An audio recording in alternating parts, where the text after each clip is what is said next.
This is Shayan from Trivax, and you're listening to the Dan Chan Show.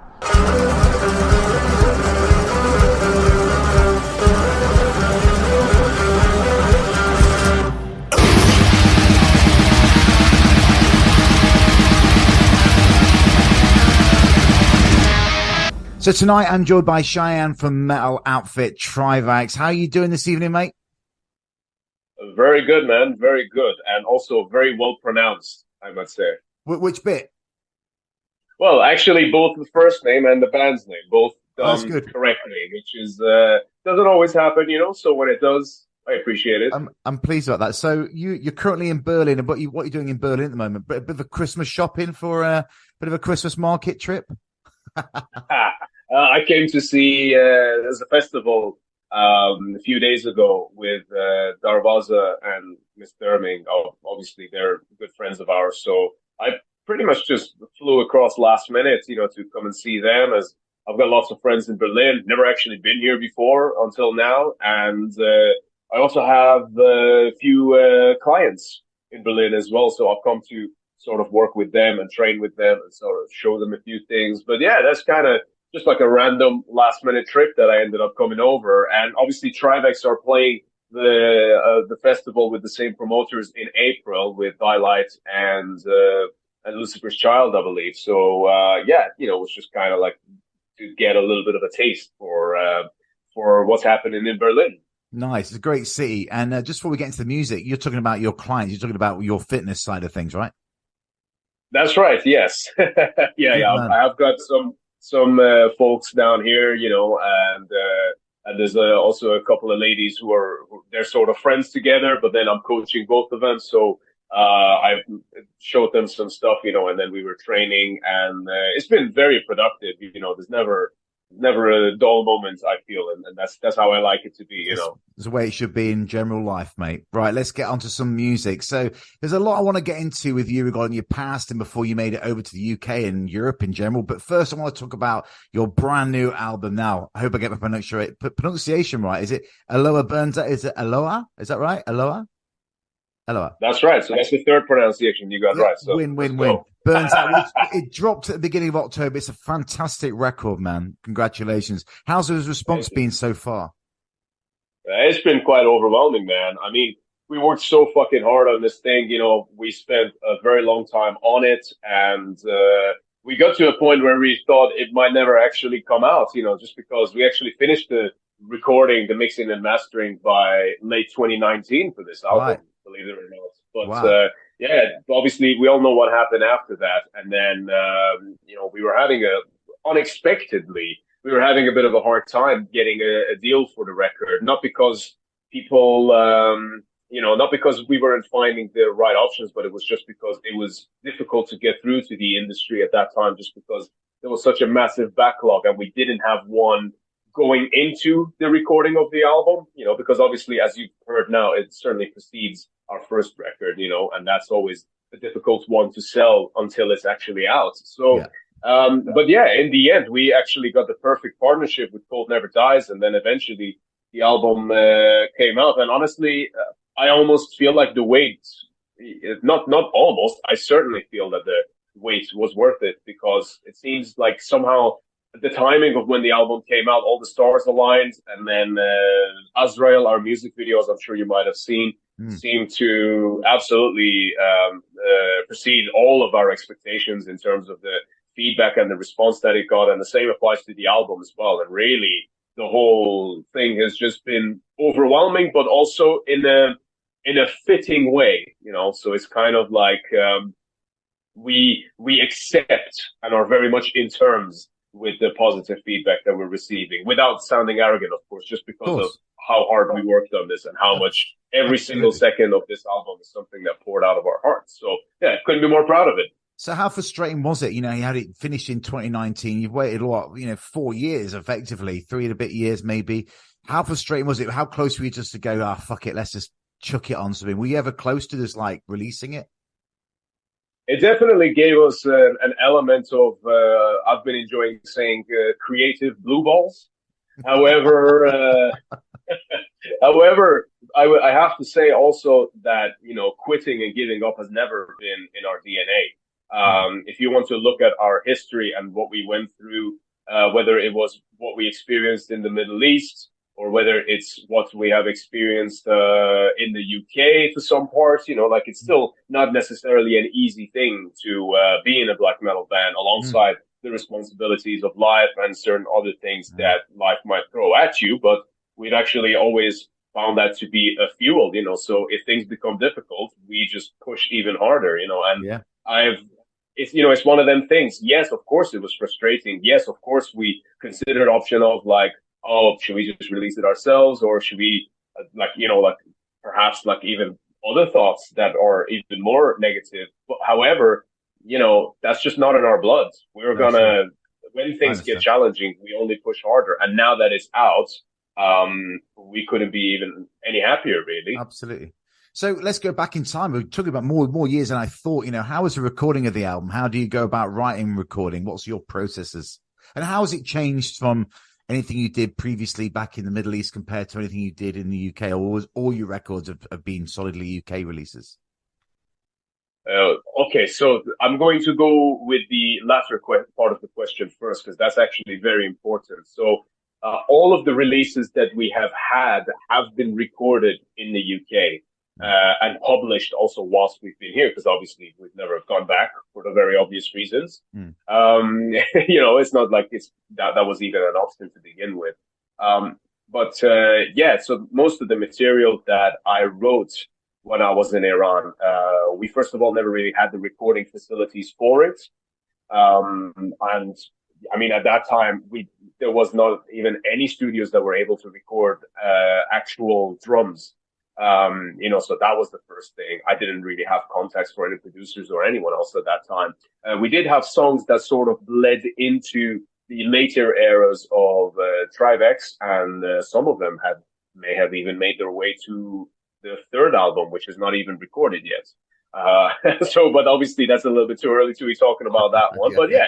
yeah, plenty of material was written whilst I was in Iran. It's just that a lot of it never really got released. The only full song from that era of Trivex that we actually played was a song called Scars of the Guilty, which was the last track of our very first EP, which came out in 2013. Now, as far as the actual recording process of Eloah Burns Out, this was a very interesting process, which obviously I handle all of the creative side of things. So I wrote this record between the end of 2016, just as we released the first album, up until end of 2018, I would say. And this was something that, it was I went places that we just hadn't been to before, and something about releasing the first album, Sin, I guess, gave me the courage to want to express myself without beating around the bush as much. So if there Mm. is a good moment, I would actually hang on to that good moment rather than almost be shy and cryptic in the songwriting, because that's really the style of the first album, which is why, as much as nowadays that the second album's out, people are coming out saying, "Oh my God, I really like your first album." To us, it wasn't really an album to be introduced to new followers and listeners with, just Mm. because of the cryptic nature of it is the best way I can describe it nowadays. Yeah. But it's one of them. I was very happy with how Eloah Burns Out came out, and it does exactly what we needed to do, which is that it's straight to the point, and it does not beat around the bush. Yet at the same time, it encapsulates our creative capabilities as a band and really as a musical entity. Sure, sure, sure. Now, it might be obvious, but what themes do you write about? I want to just go back to the Azrael Albert, sorry, the video, where at the beginning it says Trivax stands against totalitarianism of all forms, including religious and cultural dictatorships. Is that where you come from? Is that what your themes are all about? Or am I just stating the obvious? No, well, that's a fantastic question.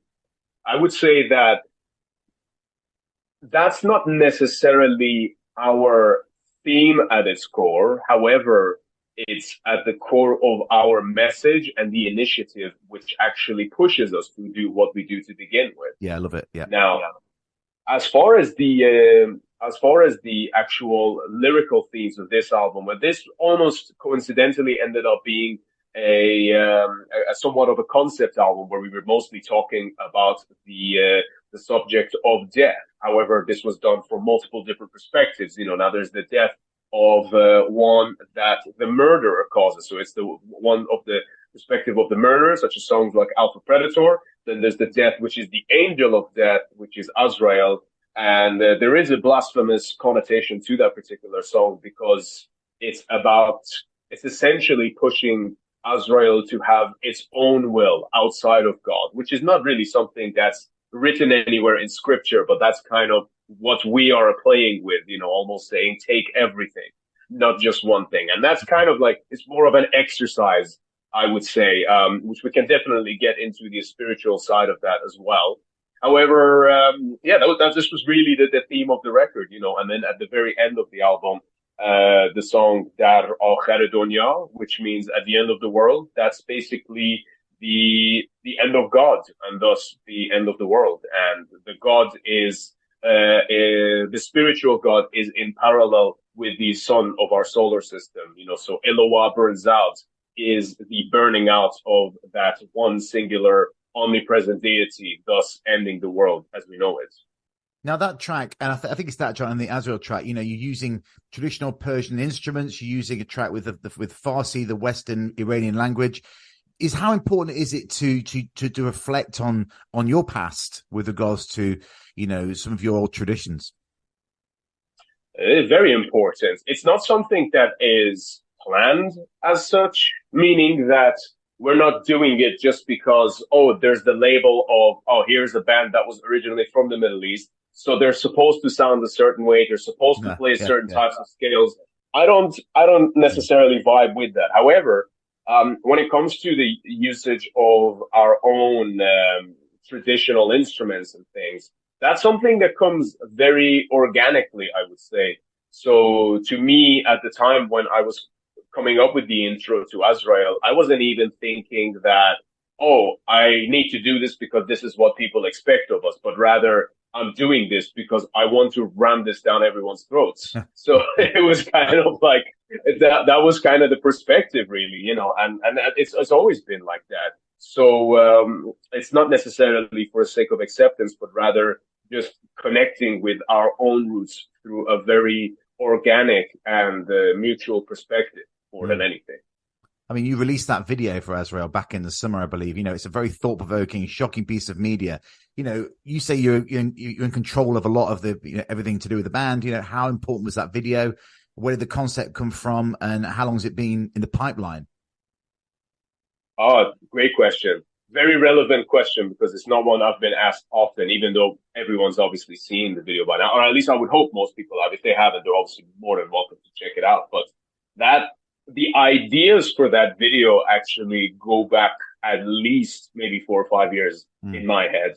So especially the flagellation scene, where obviously we're sort of almost mocking the Shiite traditions of when they're mourning the death of Muhammad's third descendant, Imam Hussein, when we're basically beating ourselves with the chains and doing the flagellation movement.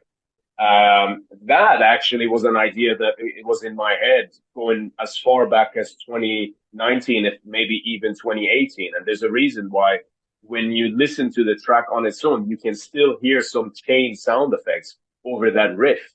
Obviously those who've heard the song will know exactly which riff I'm talking about. It's like the breakdown slower part of the song, but you can actually hear the sound effects, and that's because even at that time I knew exactly that I wanted to implement this idea. And it was a very important video for us because, just as I said to you that this album was an opportunity for us to really showcase to the whole world what Trivax is actually capable of. I think this video took that to a whole nother level where, through very, very tight and I would say, just quite fucking intense collaboration between myself mainly and our director producer Alex de Muller of Morbid Angle, who did a phenomenal job of executing this. It took us about 1.5 years to actually make that video, but it was a very important artistic piece. And you know what? I think the reaction speaks for itself because we've had everything you can imagine, either from people supporting it from all over the world and saying, wow, you guys are, it's insane that you guys have done this. Everything from that to getting actual death threats from Islamists from all over the world as well, which to me is like the ultimate win. I could not be happier about that. That is the perfect response to our art. You know, it's the Right. fact that it's not lukewarm. You can't just sit by No, it. of But the course. fact that we have provoked the beast, Yeah. I couldn't be happier. And, you know, I'll stand by it any day.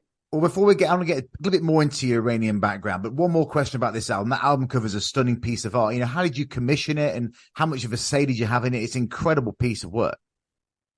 Thank you. Yeah, it's a killer piece. I mean, I w- I did commission that to the artist. So I looked left and right for months trying to find someone who had that style that I had in mind. I mean, I kind of had a vague vision, usually for any kind of covers, whether it's an album cover or an EP cover, single, or even a t-shirt design. I always have Yeah.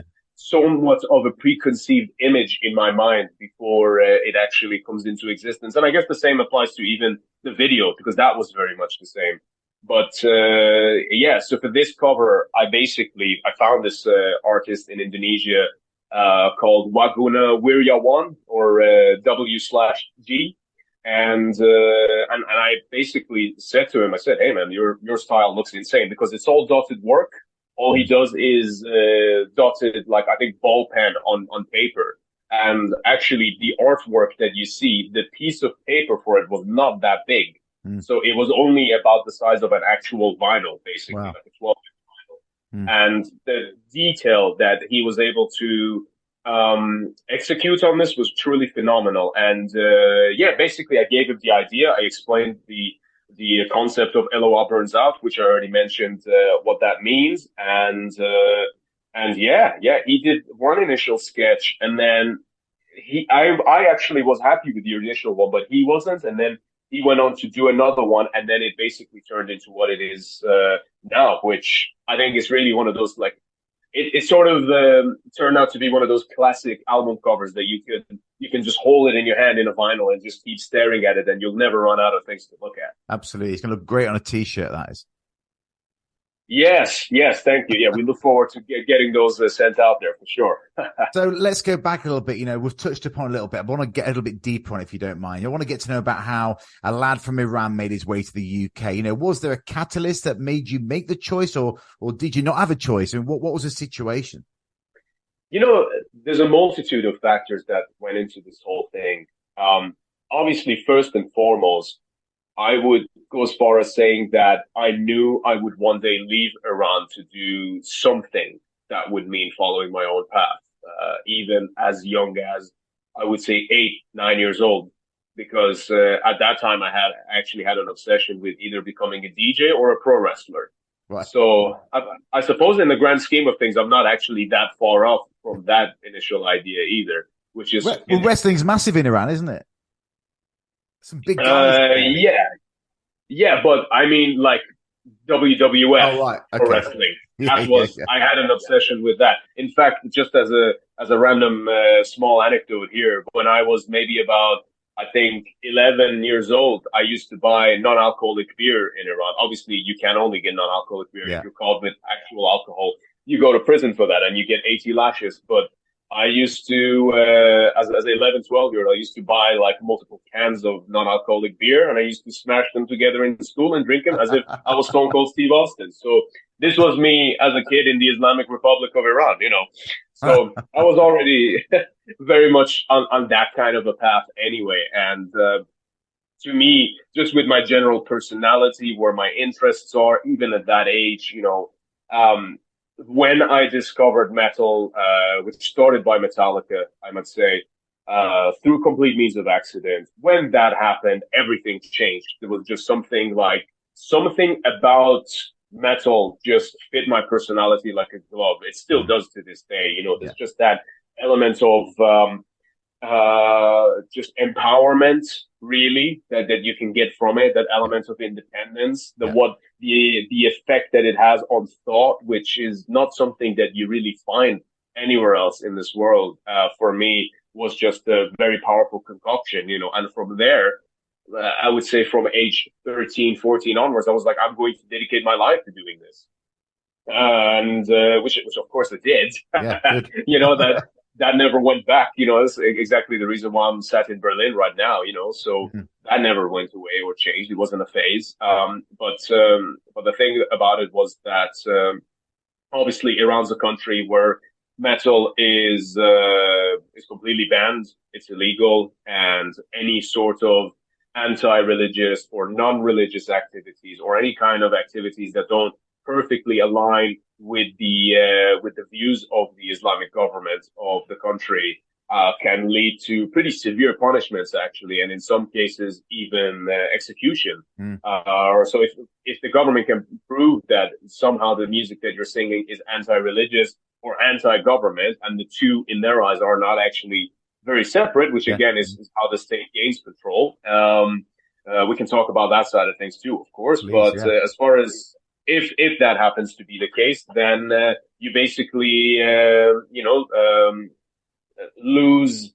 You basically gain the status of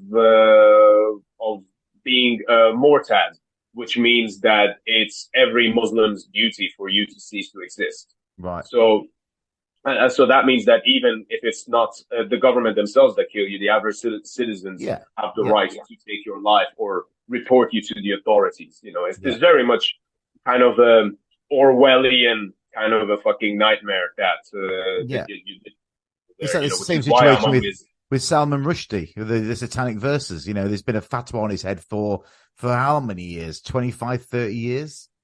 That's the same. precisely, yeah, yeah. And what was it like? It was only last year, but that Yeah. guy He had got blinded. this. Yeah. Yes, yeah. Now he walks around with an eye patch, which kind of looks cool, but I don't know if it's if it's worth the risk, if I may say. But this is the thing, and this is one of the main reasons why throughout my entire time in the, shall we say, the quote unquote Western world, I've always been, if there's one thing I've been preaching is freedom of speech, because as soon as you introduce things like censorship, even with ideas and things that you don't agree with, then Mm. things turn down a slippery slope. And that's when you start going into the direction of the kind of society that we have over in Iran, where no one dares say anything. And if they do, they get silenced in the most heinous ways. So for me as a musician, there was really no future there. So I simply had to move out. Prior to that, I'd already been in the UK once for just a couple of weeks. I went to London, and for me, it's sort and my family, everyone just thought that that was the place for me to go back to. But this time, I ended up moving to Birmingham, which kind of makes it symbolic, considering that I went from where metal Yeah. banned to the home of metal, and Yeah. there's something quite special about that. I always feel, So yeah, Absolutely. that's how And that was unfolded. it an easy thing for you to do?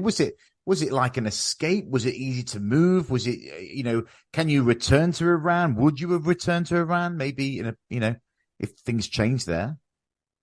I haven't been back to Iran for many years now, almost a Right. decade. Is there some kind of like, I mean, excuse my ignorance. I mean, is there a situation where, do they know who you are now, what you do, or is that blowing things up a little bit out of proportion? Without going into details, yes, because we actually just had a very strange thing happen. But for security reasons, it's probably better if I don't mention it here. But yes, they know exactly who I am. Right. Okay. Right. Yeah. Well, we'll dip back, but I just want to just go into how did you get into metal? Because you mentioned the Metallica. How was that? How was that readily available for you? Was there a black market of this kind of things? I'm just thinking of like Eastern Europe, Cold War. Everything's like there's like people slipping cassette tapes to each other. Was that the same, or CDs? Shall Yeah. we say? Is that the same kind of thing? Actually, that's you know what? It's actually not far from the truth at all. That's exactly how I discovered it. So one thing that we got in Iran is that we've got satellite TVs, but satellite TVs in Iran are illegal. But it's kind of like weed in the UK, where it's illegal, but everyone has it. So it's like one of them things where like everyone has it, and then obviously we had our own. Now, there's still limited channels that you can get. You don't necessarily get European channels, but you go as far as at least having access to like Turkish satellite or maybe sometimes Russian ones. If you're lucky, maybe have access to channels like Viva Polska. This is obviously, I'm going back to my generation as well Yeah. of where we grew up with that stuff. But basically, I think one day through sheer coincidence, because we never watched or had any channels that would play metal, but one of these channels was playing Metallica on the TV. And I already was kind of a music fanatic by that point, even though I was maybe like, I don't know, 13 years old. I would always, if I liked a band or an artist, I would always sit to the end where their name kind of would come up. You know, same as like with Kerrang does it Yeah. sometimes where like the name and the name of the song and the band pops up at the bottom. So I saw that one with Metallica and something just, I can't, you know, it's weird. I can't explain it because I've especially become more of a spiritual person as I got older, but something about seeing James Hetfield, just his image alone, just did something to my brain that I still to this day I can't quite describe, but it was like, aha, there it is. That's what I was looking for, you know. Mm. And I don't know, it's very hard for me to explain that feeling of that certainty of, oh, I found it, you know, almost as if like I knew all along and I was just waiting for that moment to see that man holding the guitar in his hand. And as soon as I saw that, I stuck to the end of the TV, and when the title came up, it said Metallica, and I remember running to my bedroom and finding a notepad and then scribbling down Metallica, and it's actually almost like emotional for me Yeah, I talking get about it. that. I get it. One silly moment that at the time was like nothing, and then everything that's happened because of it since then. You know, Mm. whether you know it's crazy, but yeah, so I got introduced to them, and then we had a CD shop about 20 minutes away from our apartment, and I went there, and I knew that they always had bootleg stuff behind the counter, so they would sell Yeah. CDs that had the Islamic Republic permit on them on the front, and then behind the desk they had a massive pile of like bootleg shit that they weren't allowed to sell. So we always had access to the most modern films, you know, and all kinds of Yeah. stuff at the time. And yeah, and then I asked him, I was like, hey man, have you ever heard of this band called Metallica? I would love it if you had some like music by them. He was like, oh yeah, it's Metallica. Yeah, Yeah. I've got some CDs right there. There's the full discography. I was He like, opened, oh, he, okay, he opened cool. he opened his coat jacket and they're all hanging there from like the Kill 'Em All album all the way down. Yeah, actually, it wasn't far off from that. It was literally the full Metallica discography, not the best quality, but he had them all Cool. on a CD, which at the time I think I bought that for a quid. Wow. So yeah, yeah, bootleg Amazing. prices for you, man. So yeah, and I religiously spent the following months just listening to that, and then I became an actual metalhead, and then all of a sudden, like 6 months later, I'm listening to Mayhem's "The Mysteries Don't Satanas," and you know the Yeah. rest is history, as Brilliant. they say. Of course. Now, I'm going to just away from music and we'll get back into the music, obviously, but what is daily life like in Iran and at what age? Because I mean, I remember when I became an atheist as such, when I was like 7, 8 years old, I saw my headmaster at the front of the school church going bleating on. I thought, no, I'm not into this. It's not for me. So what's daily life like in Iran? And what point did you like turn you back on Islam? As if you have, I don't know. Have you? It's pretty obvious. Yeah, absolutely. I'll turn. I feel like Islam turned its back on me. That's Right. what I feel because I was actually, let's say, by age 14, I would say pretty devout follower. You know, I mean, spirituality was something that I was always fascinated with from a young age. Not because anyone preached it, but I just felt like I had my own connection to a higher power. Now, obviously, when you start to question everything, that sort of changes. And then you become an atheist, and then you go from being an atheist to a Satanist. Then you go Okay. from being a Satanist to a theistic Satanist. Then you get into the occult. And that Wow. was obviously, you know, that was the path that I walked for many years. Now, there's been some updates on that recently, which I'm very happy about. But yeah, that was kind of the path. You know, it was just realizing that, you know, I related the idea of Islam to this horrible fucking authoritarianism thing of rather than it be about your relationship with God as an individual, it was all about control and power, you know, and it represented something which I vehemently despised, which is the idea of someone else telling you how to live your life Yeah. and someone else making your decisions for you. And I think too many people are far too complacent with that. You know, that same thought process can exist outside of religion also, where Mm. you just simply buy into a certain type of ideology and let that ideology wholesale decide your entire identity for you.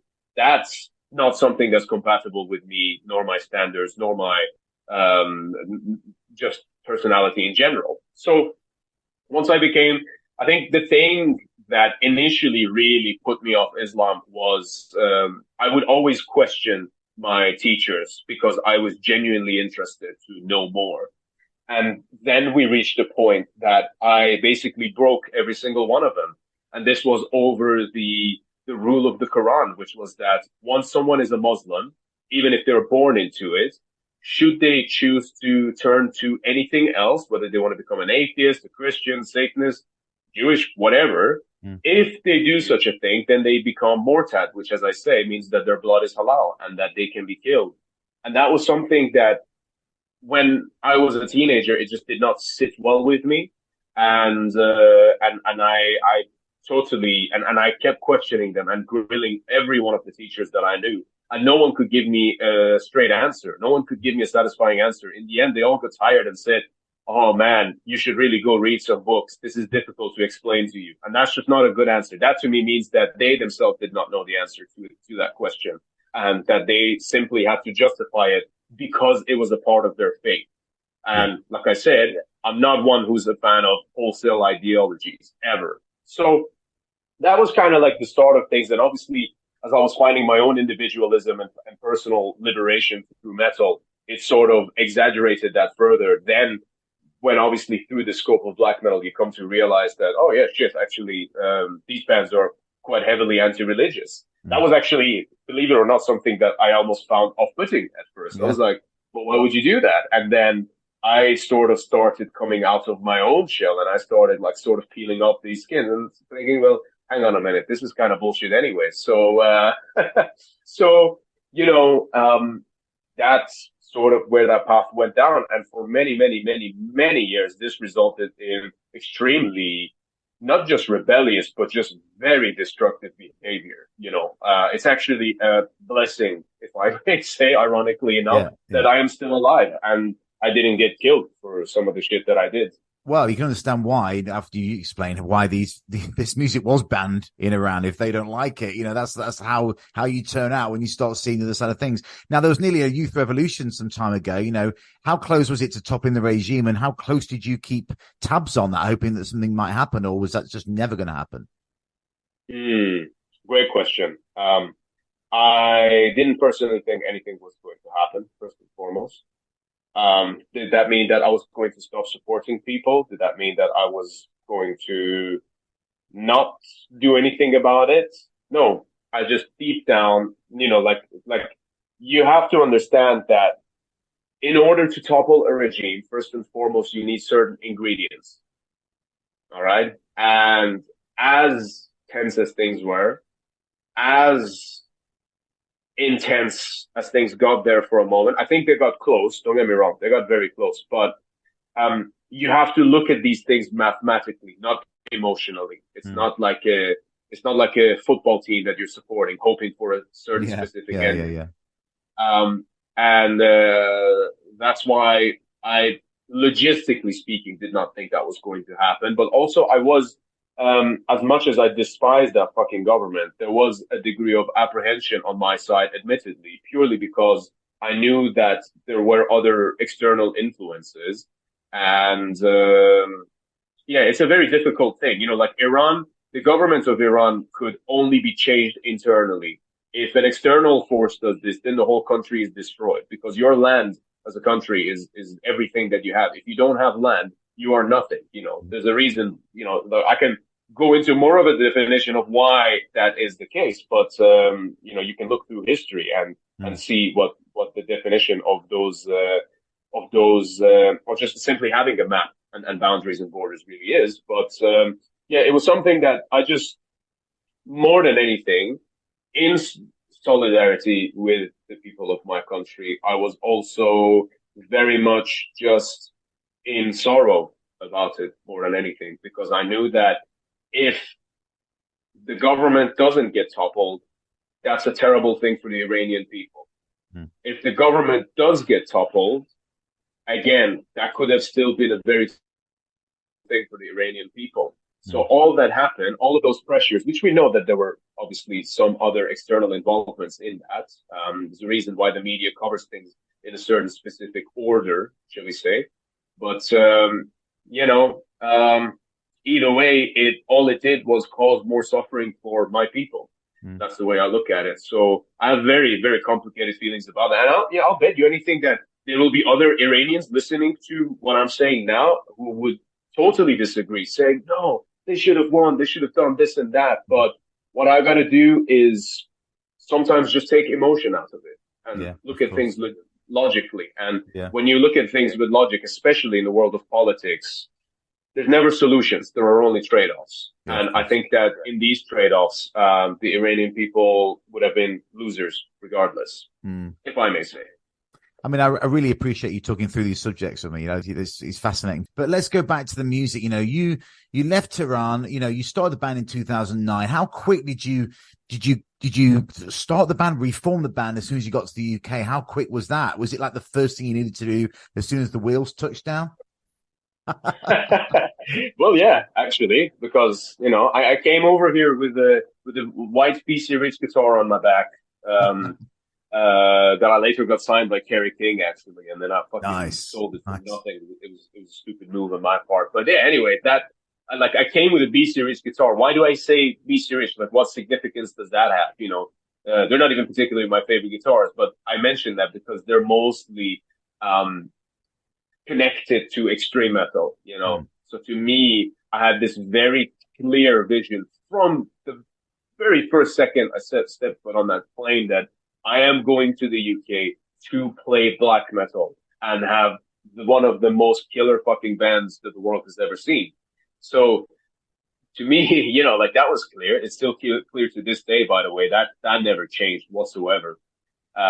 Despite everything that happened in my personal life, which is over a decade, it's been plenty.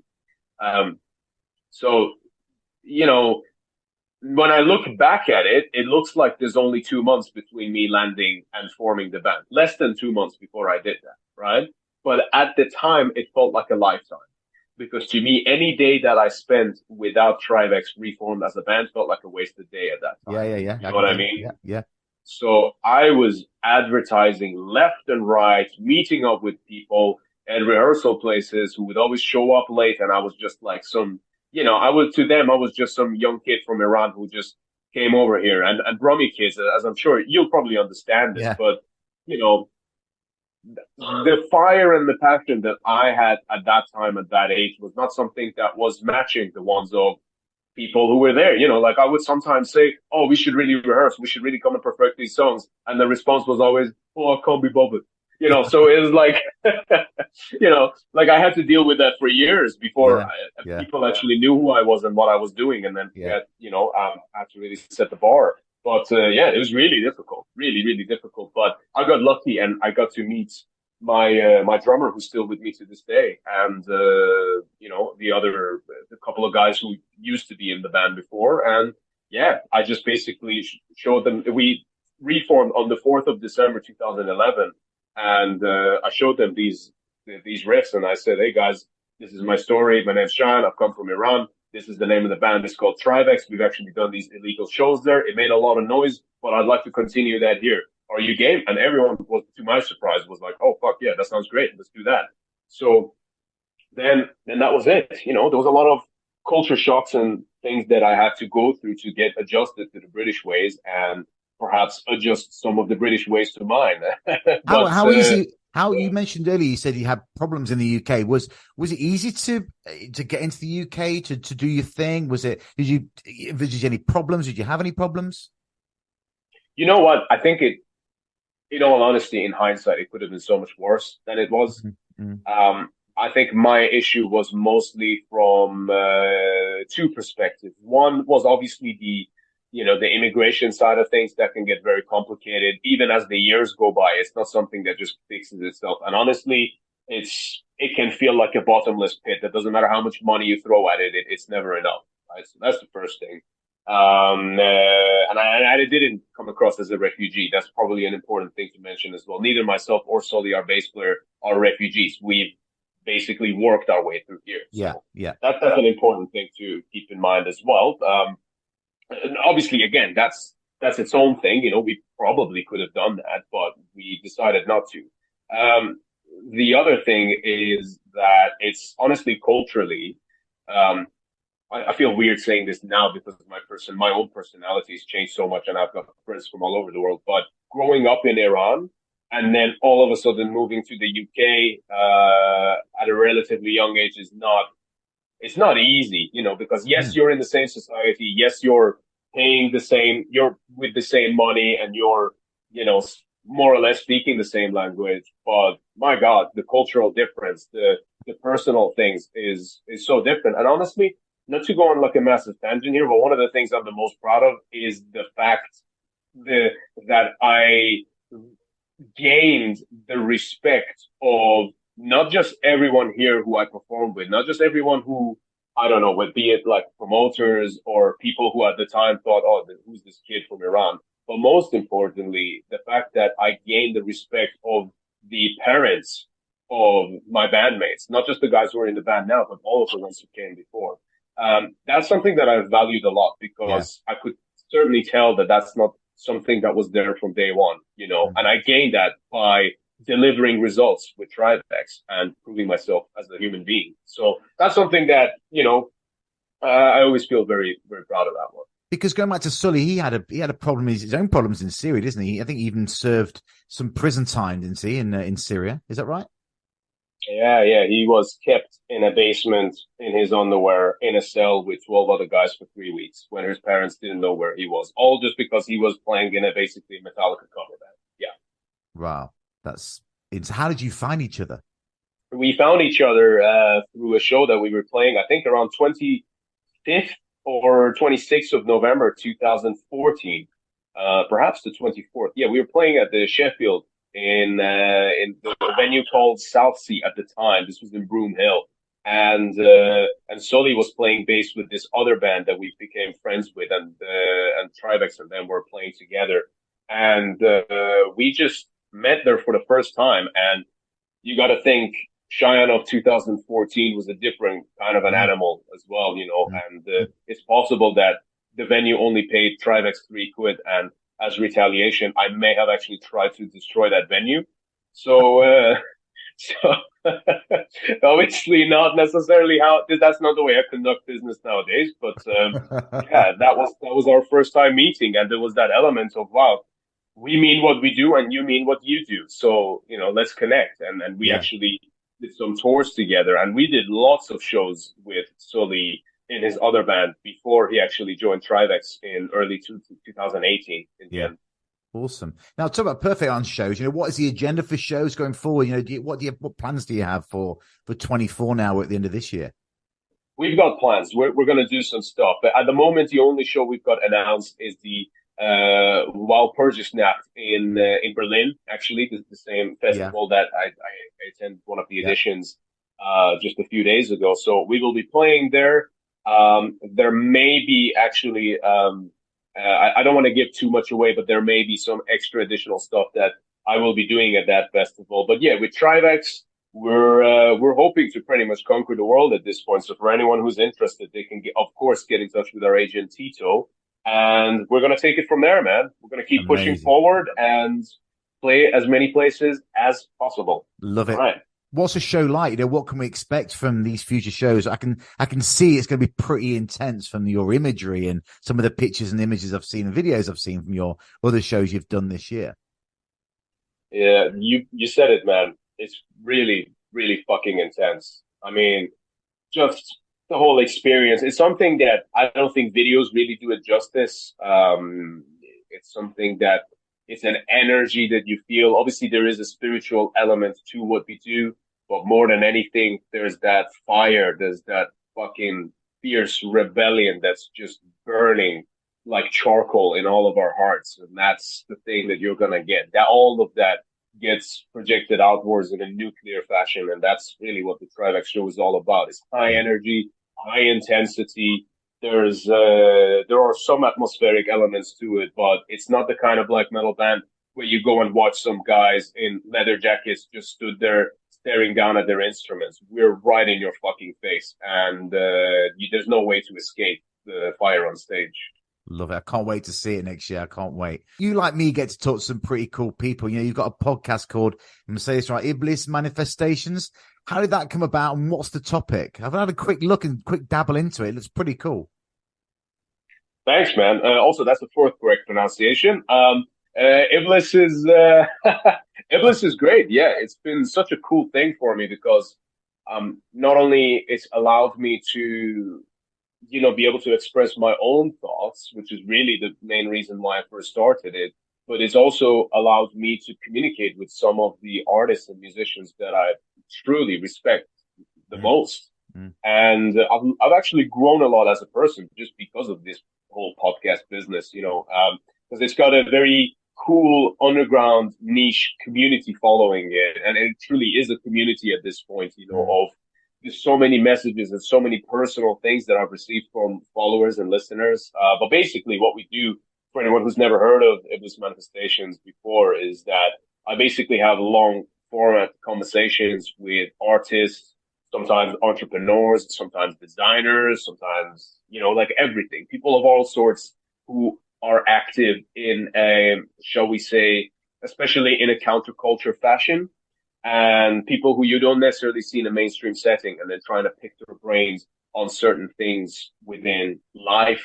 And, we cover very nuanced topics. It's very unfiltered. It's never any sort of like, oh, you can't say that on a podcast. No, we'll Mm. talk about anything, and I Good. have guests that have opinions that you might necessarily be able to say some places. And, and I have guests that all have different opinions from one another, so it's not this like sort of, I'm not trying to cater to anyone in particular other than feed my own curiosity Yeah. through the podcast, which has been extremely, extremely rewarding. And actually, by the time this show airs, there will have been a podcast out with Salanos from Dimmu Borgir. And that Yeah. was, I would say, one of the best chats I've actually had. This is a I've 2 hour had I've had conversation. him on the show before. He's a great guy.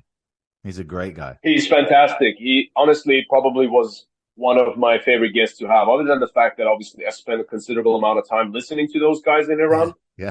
Um, Actually, as a person and as a human being, I would say that I felt like he was one of the guests that I felt completely level with. And then like I feel like we sort of understood each other. And obviously for anyone who will listen to the episode will know why I am saying that. But, it was a great conversation. And, again, another thing is cool for me to not just talk, but be able to listen. And Mm. that's been, much more rewarding thing for me than I ever thought it would have been. Yeah, we'll be checking that out. Now, obviously, Christmas, or we don't say Christmas, I don't like saying Christmas, holidays, festive season is approaching. How do you handle that?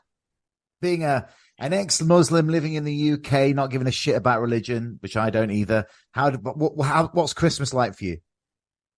I just let my girlfriend decide that one. So that's, Yeah. You presents, you still eat and have fun though, surely. I do. And don't call me Shirley, but no, jokes aside, I actually, yeah, it's all right. Like I don't, to me, I like the spirit of it in the sense that it's an excuse for family and people to get together. But I also fucking despise the fact that it's simply a tool of consumerism, and that part of Mm. it just feels cheap to me. So it's like you buy me something, so I now have to buy you something as well. So it's Yeah. almost like I'm forced into making an investment for shit that I never needed. And if you wanted something, you go get it for yourself. So I have a bit of a cynical old man approach to it, but Yeah. obviously, it's good sometimes, admittedly, to have people around you that maybe can just ground you a little bit, so the world isn't quite as black and white sometimes. I see the benefit in that as well. But deep down, those are always my thoughts. Incidentally, in Iran, do they nod Christmas? Does anyone look at it? Does it even get seen? Does anyone do anything, or did you discover Christmas when you came to the West, should we say?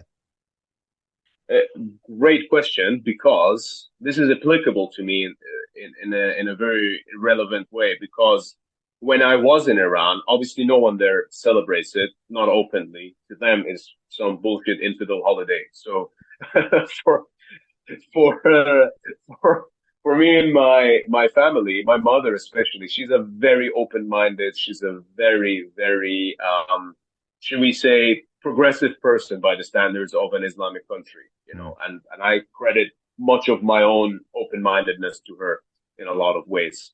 And